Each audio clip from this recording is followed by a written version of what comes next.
एक बात बताएं, राधे राधे, जय श्री कृष्ण। महाराज जी के आज वीडियो में महाराज जी बताने वाले हैं कि सबके साथ ज़्यादा देर बैठा ना करो। तो इसका क्या रीज़न है, आप पूरा वीडियो देखिएगा तभी आपको समझ में आएगा। तो आपसे रिक्वेस्ट है पूरा वीडियो ज़रूर देखिए। चलिए महाराज जी का कथा सुनते हैं और जानते हैं कि ज़्यादा किसी के साथ क्यों नहीं बैठना चाहिए। शराबियों के साथ बैठे हैं, लेते होंगे, कहां दिमाग जाएगा, सीधा लेते होंगे। मतलब मैं सिर्फ बैठने से शराबी हो गया कि नहीं? बोलो हाँ या ना।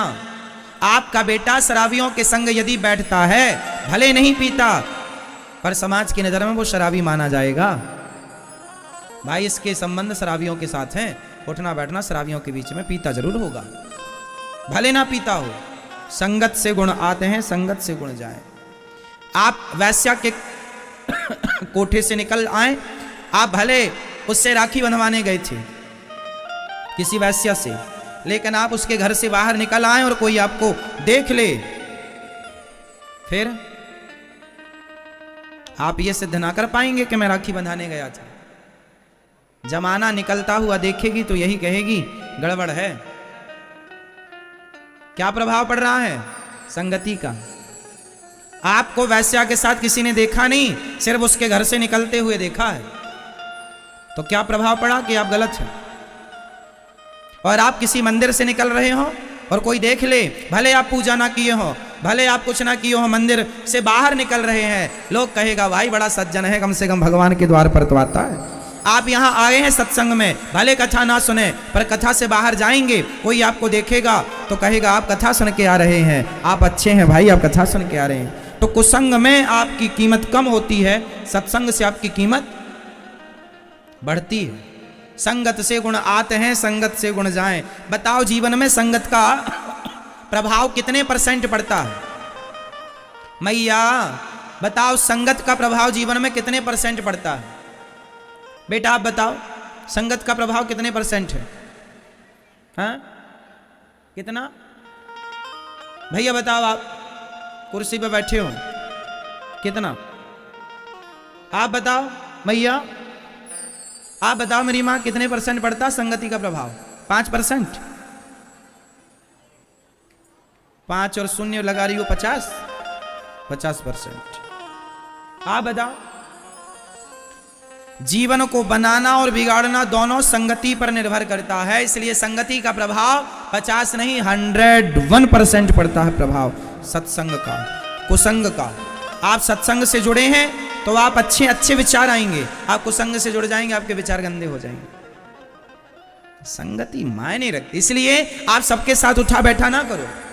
आप ये देखा करो कि आपके संग उठने बैठने के लायक कौन है। जो गंदी बातें करते हो आप उनके साथ क्यों उठते बैठते हैं? आप भी गंदे हो जाएंगे। क्यों बात करें आप उनसे जो गंदी बातें कर रहे हो, जो गलत राह पर हैं? अब चोरों की संगति आप करने लग जाएंगे तो आपको क्या ईमानदार कहा जाएगा? आपको भी अरे चोरों के साथ हैं, चोर हैं। संगति अच्छा। आपके बच्चों को देखा करो वो किसके साथ उठते बैठते और कमेंट्स में राधे राधे लिखना ना भूलें। इसलिए संगति बहुत प्रभाव छोड़ती है। संगति क्या कई मां बिगड़ गई संगति से, दुर्योधन बिगड़ गया संगति से। को ना कुसंगति पाई न साई, कुसंगति पाकर कौन नहीं बिगड़ा? एक का नाम बताओ। संगत बहुत बड़ी चीज है। सोनार के घर का कचरा भी बिकता है, आपके घर का कचरा बिकता है? बोलो हाँ। सोनार के घर का कचरा बिकता है लाखों रुपए में, बोलो हाँ या ना। जहां सोनार बैठ के ना सोने की कटाई करता है, आभूषण बनाता है, तो सोने का काटने में जो उसके रेसे गिर जाते हैं, कुछ कण गिर जाते हैं, जिसमें उसका जो कचरा होता है वह लाखों का बिकता है। जो बड़ा सोनार है, बड़ा कारोबार, उसका लाखों का। तो सोनार का कचरा भी लाखों का है, और तुम्हारा कचरा फ्री में नहीं लेने को तैयार है कोई। तो संगति, कचरा भी सोनार के घर का है तो कचरा भी कीमती है। संगत से गुण आते हैं। संगति उस कचरे ने सोनार की तो लोग कचरा भी कीमती हो गया। तो संगति से गुण आया ना, संगति से गुण गया ना।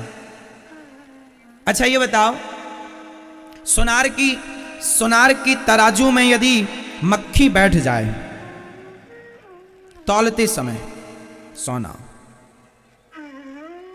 तो बताओ वो मक्खी 2000-5000 की तो हो गई कि नहीं? भाई कितने रुपए तोला सोना है? माना कि 50,000 रुपए। क्यों मैया 50,000 है कि कम है? ज्यादा? मैया अभी अभी लेके आई हो? हा? क्या रानी हार बनवाया आपके पति देवता ने?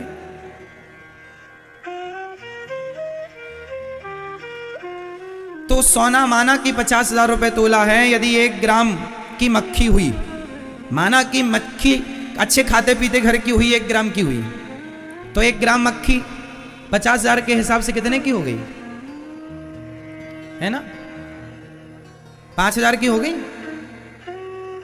होगी मेरी मां। और यदि आधा ग्राम की मक्खी हुई तो 2500 की तो हुई। तो मक्खी यदि सुनार की तराजू में बैठ गई तो वह 2500 की हो गई, कीमत उसकी बढ़ गई। और वही मक्खी आलू टमाटर की दुकान में जाके तराजू में बैठी रहे, है उसकी कोई वैल्यू? सुनार की तराजू में मक्खी बैठ जाए तो उसकी कीमत होती है, और आलू टमाटर की दुकान में यदि मक्खी बैठी रहे तराजू में, कोई कीमत नहीं। तो संगति है, सुनार की संगति मक्खी कर ले तो उसकी कीमत।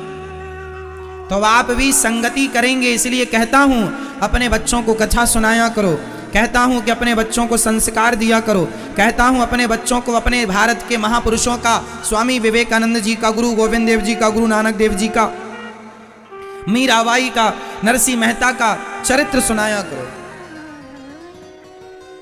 महापुरुषों की बातें सुनाया करो, महापुरुषों की वाणियां सुनाया करो। संस्कार बनेंगे मेरी मां। यदि कुसंग में पड़ गए सिर्फ जाएगा जाएगा, आएगा कुछ नहीं। संगत से गुण आते हैं, संगत से गुण जाएं, लोहा जड़ा जहाज में पानी में उतर आए। इसलिए महाभारत का युद्ध कुसंग के कारण, कुसंग में पड़कर दुर्योधन ने महाभारत लाइक शेयर सब्सक्राइब लड़ा। करें और अच्छा ये कमेंट्स में बताओ, राधे राधे महाभारत लिखना में ना कर्ण भूलें। ने किसका साथ दिया? पांडवों का या कौरवों का? जोर से बोलो। कर्ण ने किसका साथ दिया? किसका? कौरवों का। दुर्योधन का साथ दिया कर्ण ने। जबकि कर्ण किसके पुत्र हैं? किसके पुत्र हैं? कुंती के। अच्छा ये बात कर्ण को पता थी या नहीं कि मैं कुंती पुत्र हूं? ये बात पता थी या नहीं? महाभारत के समय पर पता थी कि नहीं, ये बताओ। महाभारत जब कर्ण लड़ रहे थे उस समय कर्ण को पता था कि मैं कुंती का पुत्र हूं या नहीं? उत्तर दो। पता था या नहीं?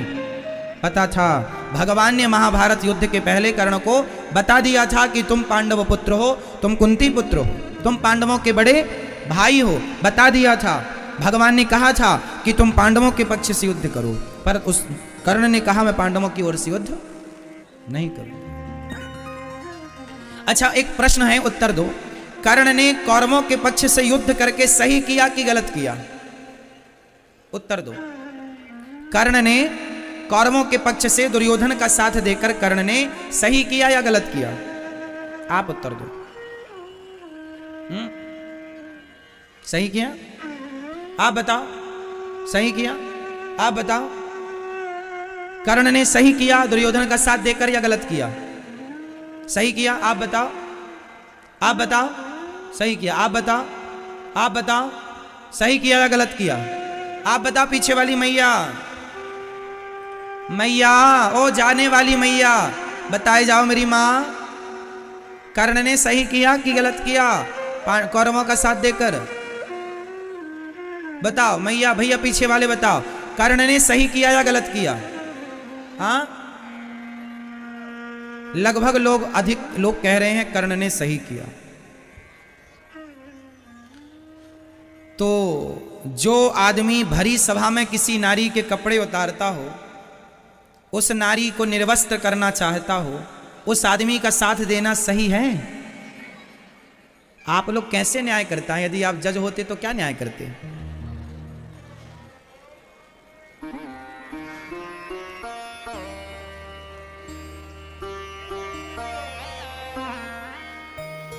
आपका न्याय गलत है। मैया को जगा दो, थोड़ा न्याय हो जाए। जागो मेरी माँ, यहां तक खर्राटे आ रहे हैं।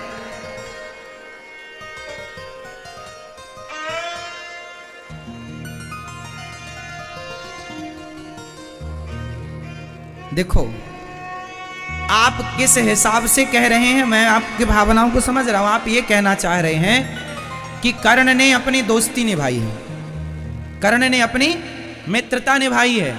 आप इस हिसाब से कह रहे हैं कि कर्ण सही है दुर्योधन का साथ देकर, परंतु आपको यहां भी एक विचार करना चाहिए। अच्छा बताओ, दोस्ती का मतलब क्या होता है?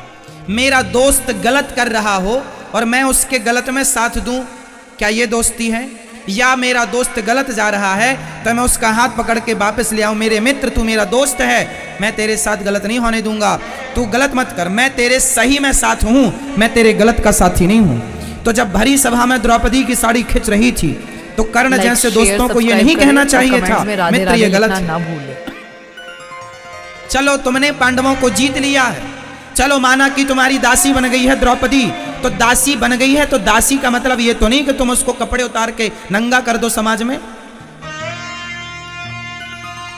क्या ये बात दुर्योधन को नहीं कर्ण को नहीं कहनी चाहिए थी?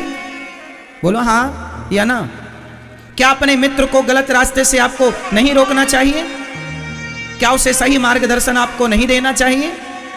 सिर्फ आप उसके मित्र हैं इसलिए क्योंकि उसने आपको वंग देश का राजा बना दिया, आपके दोस्त ने आपको कहीं का राजा बना दिया, तो आप उसके एहसान तले दब गए। माना कि दब गए, आप उसका साथ दें, माना कि पर फिर भी गलत करेगा तो आप क्या उसका साथ इसलिए देंगे कि इसने हमें राजा बनाया था? अरे तो समाधान तो यह था कि भाई साहब अपना राज्य ले ले, मैं तेरे गलत में साथ नहीं दूंगा, तू मुझे राजा बनाकर और गलत करेगा और ये उम्मीद करेगा कि मैं गलत का साथ दूं, ये कैसा न्याय है? ये कैसी दोस्ती है? यदि इसका नाम दोस्ती है तो फिर आज दोस्त गलत करे तो दोस्त साथ दे, तो वो सही कैसे हो सकता है? किस हिसाब से सही हो सकता है? भारी सभा में कर्ण ने कहा था कि द्रौपदी तेरे 5 पति हैं, छठा मुझे बना ले, जैसे 5 वैसे ही 6। क्या ये बात कर्ण जैसे महापुरुषों के मुंह से शोभा देती है? बोलो,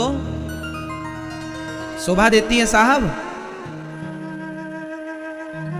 आप कह रहे हैं कर्ण ने सही किया, मतलब आप ये कह रहे हैं कि जो भरी सभा में एक नारी के कपड़े उतारता है उसका साथ देना सही है। आपका तो यही मतलब हुआ। नहीं, कर्ण का कौरवों का साथ देना गलत था। कर्ण को दुर्योधन का साथ नहीं देना चाहिए। हाँ, साथ देना चाहिए अच्छे कामों में। छोटी मोटी गलती, छोटी मोटी बुराई चलती है साहब, छोटा मोटा चलता है, पर भरी सभा में आप एक नारी का अपमान कर रहे हैं, उसके कपड़े उतार रहे हैं और फिर आप साथ दें उसका, ये सही कैसे हो सकता? चलो ये भी ठीक है, भगवान ने समझाया कर्ण तुम पांडवों के पक्ष से आ जाओ।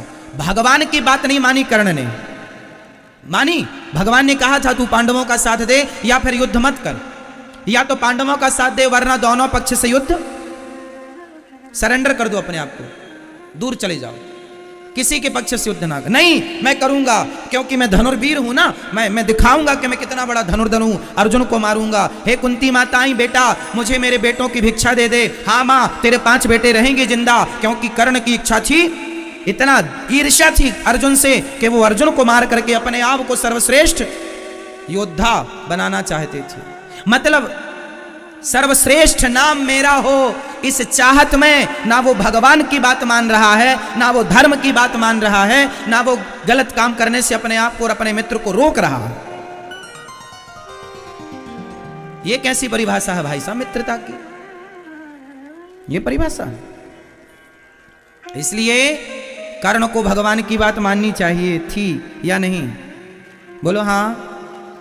विदुर जी, महाभारत के युद्ध में बताओ विदुर जी ने किसके पक्ष से युद्ध किया? जोर से, जोर से। विदुर जी ने किसके पक्ष से युद्ध किया महाभारत में? और कमेंट्स में राधे राधे लिखना ना भूलें। किसी के पक्ष से नहीं। विदुर जी को पता था दोनों अपने हैं, दोनों अपने हैं, इसलिए किनारा पकड़ लिया विदुर जी ने। कर्ण को भी यही करना चाहिए था, दोनों पक्ष से।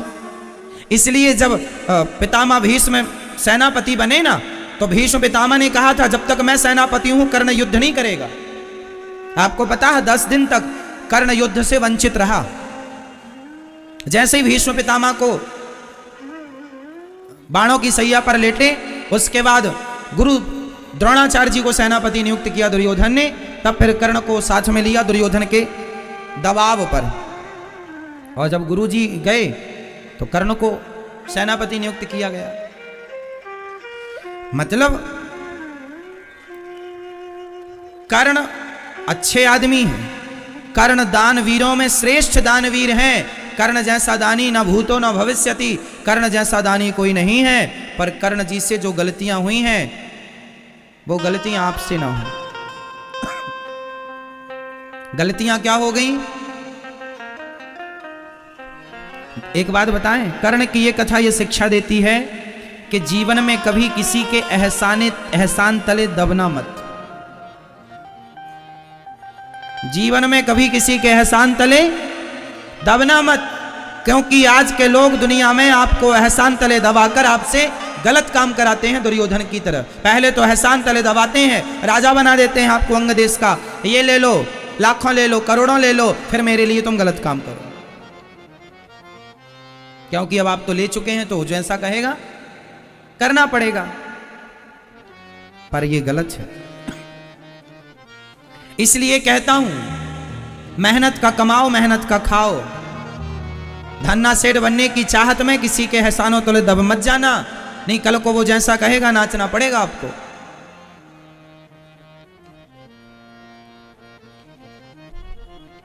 फ्री की चीज मिल जाए, कर्ण को फ्री का राज्य मिल गया, दुर्योधन ने दे दिया।